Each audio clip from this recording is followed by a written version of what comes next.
শুনুন আমি বলি, আমাদের বাপসাচারা গুরুস্থানে সারাদিন কাজ করার পরে রাত্রেবেলা মাটি কাটছে এক, এমনকি গুরুস্থানের সম্পূর্ণ দলিল পুলিয়া পানিশ্বর পাড়ার নামে, মূলত দলিলে লেখা আছে পানিশ্বর পাড়া কবরস্থান।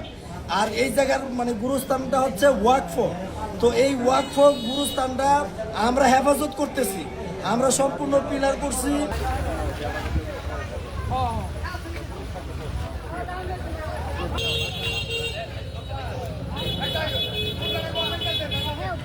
পুলিশের কথা কইছে পুলিশে কি আইছে আমার ভাষা দেখেন আর আল্লাহ আড়াই নাইলে ল্যাংড়ারা বুঝবেন না তো এই যে এটা ঠ্যাংটা কি অবস্থা কি করছে দেখছে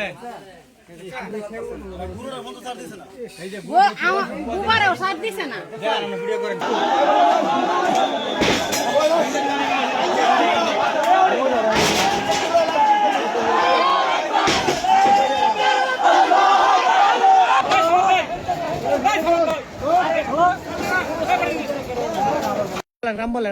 আমি গরিব মানুষ, আমি মিল বাইয়া ভাত খাই, 10 জনের রান্না রান্ধিয়া আমি আমার আয়ও নাই ফুতো নাই, আমি বাড়ির মধ্যে একটা ঘরের মধ্যে তাই আমার কেউই নাই। আমার আপনার ঘর কোনটা? এই যে আমবাড়ারা নলাবাড়ারা কে লেগে মাংছে কেলে বাংলা অনেক কিবা করবো, মারামারি লাগছে আমরা ফানিশ্বরের মানুষের সাথে।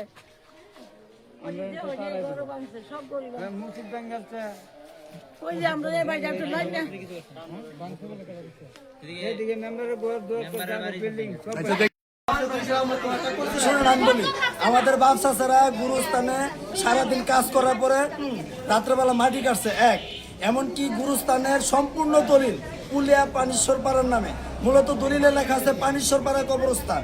আর এই জায়গার মানে গুরুস্থানটা হচ্ছে ওয়াকফ।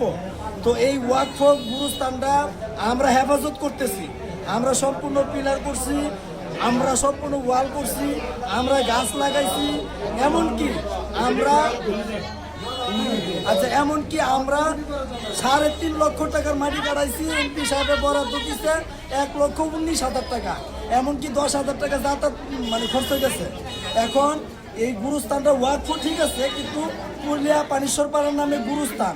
এখন আমগররা 4টা প্রতিষ্ঠান আছে, তাদের ক্ষেত্রে আমরা কোনো দাবিদার করি না, আমাদের একটা প্রতিষ্ঠান শুধু গুরুস্থান। এইটা নিয়ে আমগররা অনেক ভয় হুল্লাম শুরু করছে। গুরুস্থান নিয়ে আসি, গুরুস্থান পুলিয়া পানিশ্বরের নামে এখন আমরা নল্লাপাড়া দখল করে বাদে আমরা তোমার ওই যে আমরা তোমার আলাদা গন্ধ লাগছি ইডি বাদে নল্লাপাড়ার হেরা আইয়া বাদে আমরা তামাইয়া আমরা চলিয়ে দিছে।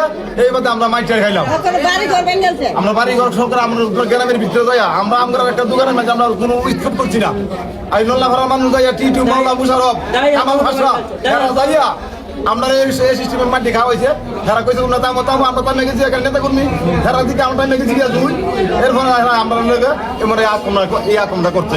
এই যে ফানিশ্বর গুরুস্থান লইয়া, গুরুস্থান মানে আমরা ওই যে পূর্বকাল দিকে আমরা ব্যবসা ছাড়া বৈরব দিকে আইছে আওয়ার পরে বাদে যে ফুলিয়া ফানিশ্বর যে আমরা ফুলিয়া একটা গ্রাম আছে, এটা আমরা আগের গ্রাম, তার সাথে আমরা গুরুস্থান ধরে দেওয়া আমরা তোমার ফুলিয়া ফানিশ্বর নামে শুধু ফানিশ্বর সাতের গ্রাম আমরা লাগছি। যে কোনো কাজে কামে আমরা ব্যবহার করি, আমরা সব কিছু করি করার পরে তো এই দিনে আমরা এখন পর্যন্ত কোনো পক্ষ থেকে কোনো অভিযোগ পাইনি। আমাদের পুলিশ ওইখানে মোতায়েন আছে, অভিযোগ পাইলে আমরা আইনগত ব্যবস্থা গ্রহণ করব। আমাদের কাজ ওখানে চলতেছে, কতগুলা বাড়িঘর ভাঙচুর হয়েছে, কার কতটা ক্ষতি হয়েছে এটার রিপোর্ট এখন পর্যন্ত কমপ্লিট হয় নাই। এসিলেন সব ওইখানে আছে, নাই মেট্রোপোলে হাসপাতালে থাকতে পারে 2-5 জন।